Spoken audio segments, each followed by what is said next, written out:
نبدأ الحلقة وفاليتا بتكون مصدومة جدا وبتقوله: هو انت ازاي عرفت المكان ده؟ وصلت هنا ازاي؟ عرفت المكان ده عشان انت هنا. واضح ان هي بتكون خايفة جدا منه. هو انت فعلا مش بتحبيني؟ ايوه، انا مش بحبك، انا بس خايفة منك. انا مش فاهمة انت ازاي حتى وجدت المكان ده. انا ساحر، وطول ما انا بدفع التمن ممكن اعمل اي شيء انا عايزه. تدفع التمن؟ يا ترى بقى المرة دي تخليت عن ايه؟ يا ترى ايه التمن اللي انت دفعته المرة دي؟ ويا ترى المقابل اللي انت دفعته المرة دي ملكك انت؟ هو انتي خايفة عليا من اني اتأذى، ولا خايفة ان انا اذي شخص تاني؟ فاليتا، ارجوك انا بطلب منك ان انتي تديني فرصة. تعرف ان انت جيد جدا في ايذاء الاخرين. انا مش هقدر انكر الشيء ده. واضح ان انتي لسه غضبانة مني، مش كده؟ قلت لك قبل كده ان انا مش عايزة اشوف وجهك مرة تانية، مش كده؟ اذهب، اذهب من هنا. انا مش عايزة حتى ان انا اتكلم معاك ابدا. فاليتا من فضلك، انظري ليا ولو لمرة واحدة بس. ولكنها بتقوم بصفعه بكل القوة اللي هي بتمتلكها. بتصرخ وبتقول بصوت عالي: انت ليه مش عايز تستمع ليا ابدا؟ ولا انت مش واصل لك كلامي؟ هو انت فاكر ان انا لسه اللعبة اللي هتلعب بيها وتتحكم بيها زي ما انت عايز؟ انت لو لسه حتى عندك شوية ضمير ما كنتش تفكر ابدا ان انت تيجي هنا مرة تانية وتوريني وجهك. بس انت عمرك ما هتتغير ابدا. انت لما بتغضب بتقتل الناس، ولما بتحب شيء بتبقى مصمم ان انت تاخده حتى لو بالقوة. لان بصراحة تواجدي معاك في نفس المكان بيخليني اشعر بالغثيان. من فضلك، من فضلك اخرج من هنا قبل ما اكرهك اكتر من كده. بينظر ليها شوية وبعد كده بيقول لها: ما عنديش اي مشكلة ان انتي تكرهيني. اليوم اللي انتي اختفيتي فيه وما بقيتيش معايا كان الجحيم بالنسبة لي. اختفائك من عالمي كان جحيم اهون ليا بالنسبة ليا. انا ما عنديش اي مشكلة ان انتي تجرحيني بالكلمات او بالفعل. انا بس بتوسل ليك يا فاليتا. ارجوك انظري ليا. قوليلي بس ازاي اكسب محبتك مرة تانية. ازاي اخليكي معايا من جديد. لو عايزاني ابوس رجلك هبوس رجلك. ولو عايزاني اضع سكين على رقبتي واسحبها ما عنديش اي مشكلة ان انا اعمل كده. تعرفي، انا ما عنديش اي مشكلة ان انتي تتعاملي معايا على اساس ان انا لعبة في ايدك. انت مضحك جدا. شخص متغطرس زيك عمره ما هيعمل كده ابدا. لو الشيء ده هيخليني جنبك وما تطلبيش مني ان انا غادر، انا ما عنديش اي مشكلة ان انتي تعمليه. بعد كده بيحاول يغريها وبيقول لها: قوليلي، عيوني الفضية شكلها عامل ازاي؟ كنتي دايما بتنظري ليا بتعابير ناعمة. كل الاشياء دي غير ضرورية بالنسبة ليا. طيب دراعي المتبقية؟ طيب ساقي؟ طيب لساني؟ انا اقدر اعطيكي قلبي، واقدر اعطيكي حياتي لو انتي طلبتي ده. بتقول في نفسها: انا عارفة ان كل كلام السحر ده كذب. انا عارفة ان هو بيعمل كده عشان يحصل عليا مش اكتر. عشان كده انا مش هتخدع فيه. مش هديله فرصة ابدا ان هو يخدعني. بعد كده بتلاقي الدماء في كل مكان. بتتصدم جدا. فاليتا، اخيرا نظرتي ليا. طبعا المجنون ده بيجرح نفسه عشان يتأكد ان هي لسه بتحبه. انت بتعمل ايه بالظبط يا مجنون انت؟ انا عارف ان انتي هتبقي سعيدة لما اكون بتألم. عشان كده بحاول ان انا احقق لك الشيء ده. ولا ده مش كفاية؟ تحبي ان انا اجرح نفسي اكتر من كده؟ ولكن هي بتقطع جزء من فستانها عشان تقوم بعلاجه وبتقوله: انت حقيقي فقدت عقلك تماما. تعرف ايه اكتر شيء انا بكرهه في العالم؟ ان انت تتصرف التصرفات الجنونية دي. انتي عايزاني اختفي عن وجهك مش كده؟ ايوه، انا قلت لك تعمل كده مرات كتيرة. يبقى خلينا نعقد اتفاق. خليكي جنبي لمدة شهر واحد بس. انا مش هضايقك. انا بس هجيلك في الليل ومش هخلي اي حد يحس باي حاجة. تمام. وايه يعني اللي هيحصل بعد الشهر ده؟ مش هظهر امامك ابدا زي ما انتي ما بتتمني. بتقعد تنظر ليه بشك وبتقول في نفسها: يا ترى هيعمل كده فعلا ولا بيضحك عليا؟ اوعدك يا فاليتا، لمدة شهر واحد بس وبعد كده هختفي تماما من امامك. بتقول في نفسها: انا هشوفه لمدة شهر كامل. انا مش هبقى حابة الموضوع ده ابدا. بس لو انا رفضت عرضه، هو ممكن يعمل شيء اكتر جنونا من الشيء اللي هو عمله ده. حتى ابني ممكن يكون في خطر. بعد كده بتتنهد وبتقوله: تمام اتفقنا. تيجي في الليل. بس مش مسموح لك ابدا ان انت تظهر باقي اليوم، انت فاهم؟ طبعا بيتصدم ان هي وافقت وبيقول لها: هو انت بتتكلمي جد؟ ايوه. بس مش معنى كده ان احنا هيكون في ما بيننا اي حاجه. ومش معنى كده ان انا مش غضبانه منك. انا بس هعمل كده لان انا فعلا مش عايزه اشوفك مره تانية. انا عارف ان انت بتكرهيني اكتر من اي شخص، مش كده؟ انت بس هتوافقي تقابليني لمده شهر عشان تتخلصي مني تماما. انت ابتديت تفهمني بشكل جيد. بس لما تخلص مده الشهر، اياك تظهر قدامي مره تانية. تمام. أنا هعملك كل اللي انت عايزاه يا فاليتا، ودلوقتي يلا ارجع، لأن بسبب شخص أنا متعبة جدا ومحتاجة إن أنا أرتاح. تمام يا فاليتا، هخليكي ترتاحي زي ما انت عايزة. بتقول في نفسها: أعتقد إن هي صفقة جيدة جدا، لأن أنا بعدها مش هيكون عندي أي مشكلة في حياتي. تصبحي على خير يا فاليتا. بتقول في نفسها: أنا مش هقع في الفخ ده أبدا، ومش هشعر بأي تعاطف تجاهه. أكيد عمري ما هقع في غرامه مرة تانية. أكيد أنا مش هقع عليه مرة تانية. وبمرور الأيام بتقول في نفسها: أنا كنت فاكرة إن هي مجرد نزوة عابرة، بس رينهارت استمر في زيارتي لمدة شهر كامل. أعتقد إن أنا مخاوفي ما كانتش صحيحة، لأن هو محاولش أبدا إن هو يقرب مني، والمحادثات اللي احنا قضيناها تحت ضوء القمر كانت عادية أكتر مما توقعت. هو شارك معايا قصص عن إنه إزاي سمى نفسه رينهارت، وحياته كانت عاملة إزاي قبل ما قوته السحرية تستيقظ. صحيح أنا ما كنتش فاهمة بعض الأشياء، بس كنت بستمع ليه. تعرف إن أمر مذهل جدا. تقصدي إيه بالظبط؟ إن أنا هنا معاك بالشكل ده وبنتكلم في كل الأشياء دي. عمري ما كنت أتخيل أبدا إن ده يحصل. هو أنتي بتحسي بإيه بالظبط لما بتشوفي المنظر ده؟ أعتقد إن في أجواء هادئة جدا ومسالمة وهادية. أنا بفتقد السلام ده من وقت طويل جدا. تعرف إن أنا ما عنديش أي أفكار ولا حاسس بأي شيء. بالنسبة لي ده مجرد شارع فارغ. كل اللي أنا أقدر أعمله إن أنا أنشر السحر فيه. بس أنا مش عايز أعمل كده أي شيء أمامك عشان معبرش الحدود. بتقول في نفسها: هو صريح جدا. أعتقد إن كلماته ليها معنى. هو ليه عمل كل ده عشاني؟ لأن أنا مستحيل أصدق إن هو فعلا حبني.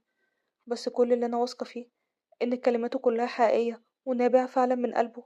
مفيش فيها أي خدعة.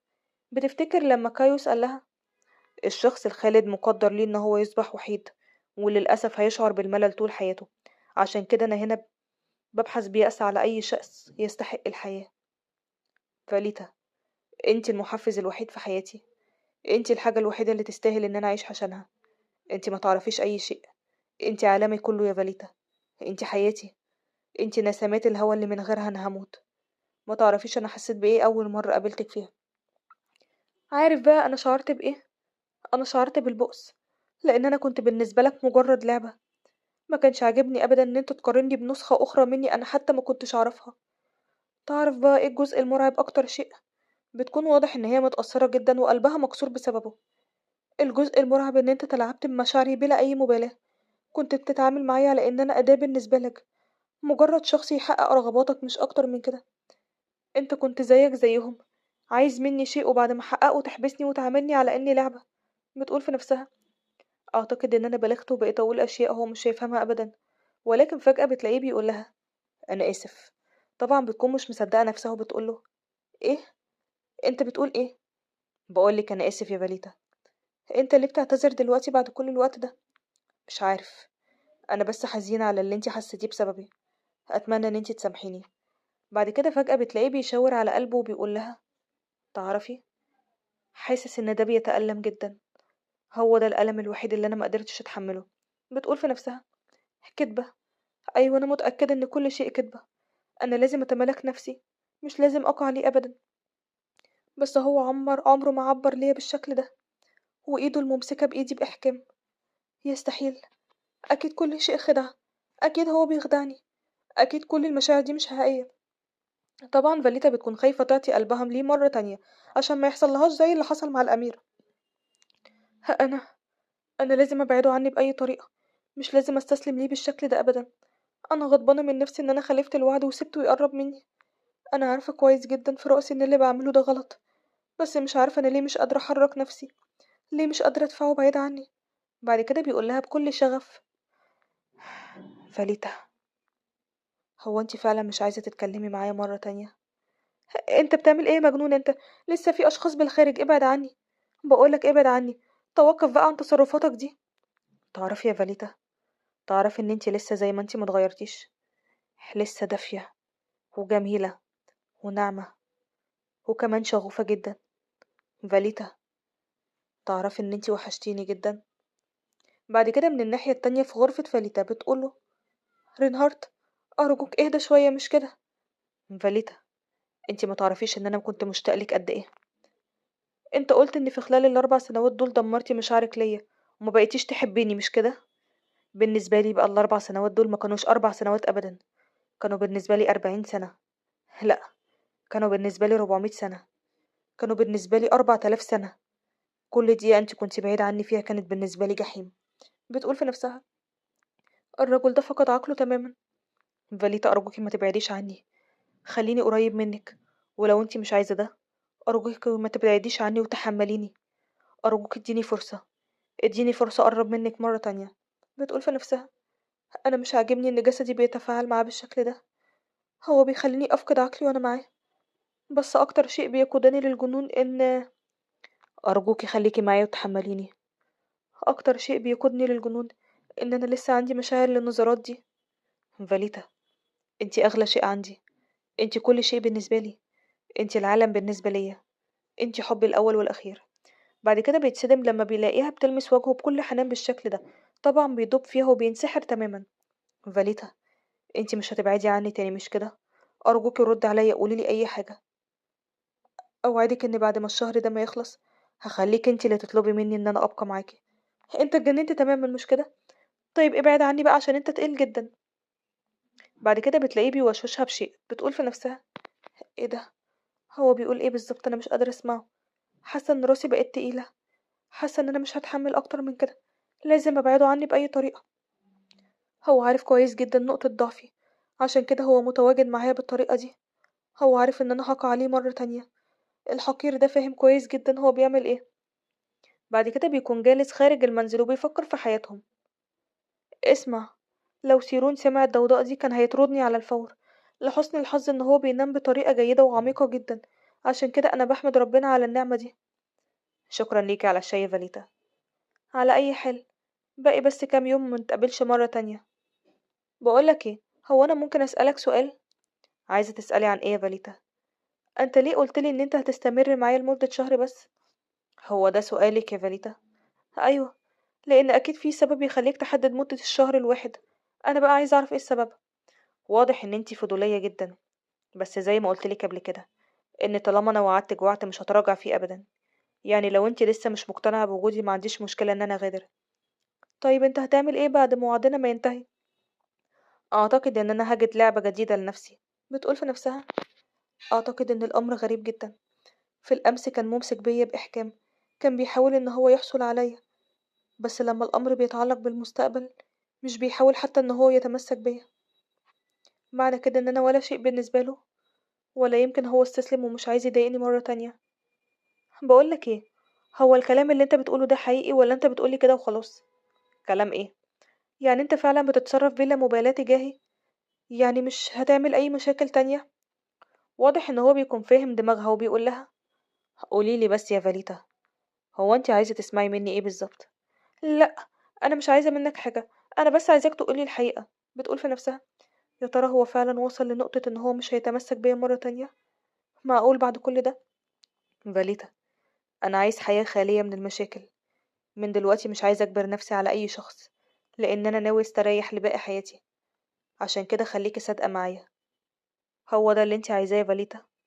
هو ده اللي انت عايزاه ولا لأ؟ انت فعلا عايزاني اختفي من حياتك؟ أنا دايما كنت بسأل نفسي: يا ترى الأمر اللي أنا بعمله ده هيعجبك ولا لأ؟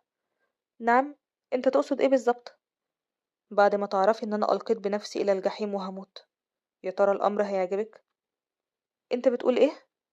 هو أنت فعلا هتموت؟ أيوة بالظبط كده. مش معنى إن أنا شخص خالد إن مفيش طريقة أموت بيها. أنا قتلت عشرات آلاف وبعد كده استعدت حياتهم. تفتكري مش هيكون في تمن لكده؟ عشان كده مفيش داعي إن انتي تقلقي بخصوص وعدي. أنا وعدتك إن احنا هنتقابل لمدة شهر، لأن بعد الشهر ده أنا هموت. طبعا بتتجنن تماما وبتقوله: أنت مجنون مش كده؟ قولي إن ده مش حقيقي. انتي لسه مكتشفة ده دلوقتي ولا ايه يا فاليتا؟ بصراحة كلامك ده بالنسبة لي مجرد مجاملة. وبعدين هي مش دي أخبار جيدة بالنسبة ليكي؟ لما أموت ده هيضمن ليك إن أنا مش هعملك أي شيء سيء، ولكنها فجأة بتكسر كوباية الشاي اللي معاها وبتقوم بالهجوم عليه. هو أنت إزاي تتجرأ وتتصرف بأنانية بالشكل ده؟ أنت ليه دايما متعمد إن أنت تجرحني بالطريقة دي؟ أنت تضحي بنفسك دي أنانية، ودلوقتي أنت بتقرر إن أنت تستسلم بمفردك. أنت حتى ما خدتش رأيي. أنا إمتى قلتلك إن أنت تعمل الشيء ده بنفسك؟ غريب جدا يا فاليتا. أنا افتكرت إن أنت هتفرحي لما أقولك كده، بس ردة فعلك كانت غريبة جدا بالنسبة لي. قوليلي أنت ليه بتصنعي الوجه الحزين ده؟ أنا كنت فاكر إن الشيء ده هيسعدك تماما. وأنا إيه اللي هيفرحني بموت شخص؟ وخاصة لو كان الشخص ده أنت يا رينهار تقولي عملت كده ليه؟ هو أنتي مش عايزاني أموت يا فاليتا؟ أكيد طبعا، لا يا غبي يا حقير يا أناني يا وغد. أنت حقير ودايما بتتعامل معايا على أساس إن أنا لعبة، بتكسر قلبي بالطريقة دي. إيه اللي يخليك تفكر في الشكل ده؟ رينهار ترد عليا. هم. ممكن تقوليلي كده مرة تانية يا فاليتا؟ نعم. أي شخص عادي ممكن يناديني باسمي، بس لما انتي قلتي اسمي بالشكل ده بصوتك، نغمته لطيفة جدا. أول مرة أحب اسمي بالشكل ده. لسوء الحظ إن أنا مش هقدر أسمعه مرة تانية، بس مع ذلك أنا سعيد. أنت تقصد إيه بالظبط؟ أنا استمتعت بالشهر ده وأنا معاكي. أنا حياتي كانت طويلة ومرهقة جدا. هو ده الوقت الوحيد اللي أنا كنت سعيد فيه وشعرت فيه بالحرية. يعني أنت مش عايز تشعر بالشيء ده أكتر من كده؟ أنت استكفيت يعني؟ أنا وسيرون مش هنقدر نعيش بمفردنا في الحياة دي. أعتقد إن كلنا لازم يعني إن إحنا. لا ما تقوليش.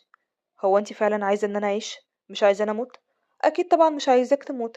ازاي يعني هبقى عايزاك تموت؟ احنا تشاركنا اجسادنا مع بعض، وكمان بقى عندنا طفل صغير. تمام، بس تفعيل السحر ده انا مش هقدر اوقفه ابدا. انت شخص متعالي، ازاي يعني متعرفش توقف الشيء ده؟ انت بتتكلم جد؟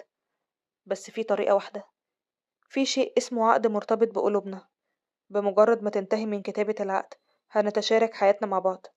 معنى كده ان قلبي هينبض معاكي وهيتوقف معاكي. بس في المقابل يا فاليتا، احنا هنعيش كل حياتنا مع بعض. هننظر إلى وجه بعض. يعني مفيش مفر أبدا إن أنا أبعد عنك. ها، قلتي إيه يا فاليتا؟ مستعدة إن انتي تعملي الشيء ده معايا؟ بعد كده تاني يوم بتيجي بتقول في نفسها: نتشارك حياتنا مع بعض. يا ترى المفروض إن أنا أعمل إيه؟ بعد كده بتدخل المطبخ وبتتصدم من المنظر اللي هي بتشوفه. بتلاقي سحر موجود في كل مكان. فاليتا حبيبتي، أخيرا استيقظتي. قوليلي عايزة الفطار يكون إيه؟ تحبي أحضرلك الفواكه ولا تحبي أحضرلك الفطائر؟ قولي انت بتعمل ايه بالظبط؟ وايه اللي دخلك المطبخ دلوقتي؟ زي ما انت شايفة، ساحرنا الصغير اختار الفطائر. ايه رأيك تنضمي لينا؟ انت بتقول ايه؟ هو انت قابلتي سيرون؟ يا فاليتا الشمس أشرقت من وقت طويل، أكيد يعني تقابلنا. طيب هو انت ناوي تعمل ايه بالظبط؟ الفطائر جاهزة، يلا اجلسي. بصراحة أنا مكنتش أتوقع أبدا إن انت تكون بتعرف تطبخ. أنا أعرف أعمل أشياء أكتر من الطبخ. لو عايزة تعرفي، لو عايزة تعرفي أنا بعمل ايه، خلينا ننتقل هنا بشكل دائم. بس انت سيد البرج السحري، يعني لازم تبقى متواجد في البرج. البرج السحري هيعمل بشكل جيد جدا بنوني. انت عارفة كويس جدا ان انا بفضل البقاء معاكي. انت متأكد من القرار اللي انت اخدته ده؟ حاسة ان انت بتفكر بجنون. انا ما يهمنيش اي شيء في العالم ده غيرك انت. اي مكان انت متواجدة فيه انا كمان هبقى متواجد فيه. انا هنا من اجلك انت يا فاليتا، عشان انت وحشتيني ومش ناوي ابعد عنك تاني ابدا. بتقول في نفسها: سيرون قبله عشان كده مفيش اي حل. بس هعمل ايه بخصوص ايران؟ هو المفروض يزورنا اليوم. لازم على الأقل أتصل بيه وأخبره إن هو ما يجيش اليوم. صباح الخير يا ماما. هيونج اخبرني إن أنا أغسل وجهي، عشان كده عملت كده. نعم. هيونج أخبرك إن أنت تغسل وجهك؟ طبعا بتتصدم وبتقول في نفسها: الشخص الوحيد اللي سيرون بيناديه بيهونج هو إيران. أنا تصرفت بشكل صحيح مش كده يا هيونج؟ غسلت وجهي زي ما أنت ما قلتلي. ولد جيد جدا. ودلوقتي يلا اجلس عشان تفطر. بتقول في نفسها: مش ممكن. الولد اللي اسمه إيران طول الوقت ده كان هو رينهارت؟ طب ازاي عمل كده؟ وازاي انا ما اكتشفتش ده؟ نفس الملابس ونفس طريقة الكلام ونفس إصابة العين وكل شيء، وانا هنا زي الغبية ومعرفش اي حاجة. مالك يا فاليتا، في اي شيء ولا ايه؟ انت استخدمت سيرون عمدا في الوقت ده عشان توصل ليا؟ اهدي يا فاليتا وما تتجننيش. ده كان مجرد حادث. انا بس كنت عايزة اشوفك بأي طريقة، فاعتقد ان دي كانت الطريقة الوحيدة اللي هشوفك بيها. هيونج انت بتعمل ايه؟ سيرون هنا، اهتم بيا زي ما بتهتم بيها. أيوة طبعا. الأمر مش صعب جدا سيرون. طبعا هي بتكون مصدومة من قربهم المفاجئ ده لبعض. ما تقلقيش. أنا عندي دراع واحد، بس أقدر إن أنا أحمل طفل صغير. مش هو ده الحلم اللي انتي حلمتي بيه يا فاريتا؟ إن انتي يكون عندك عائلة عادية؟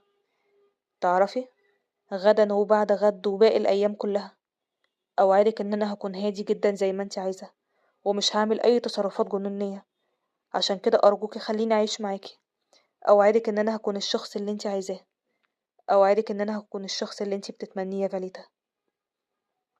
دي كده كانت نهاية الحلقة، لو عجبتكم قولوا لي رأيكم ايه.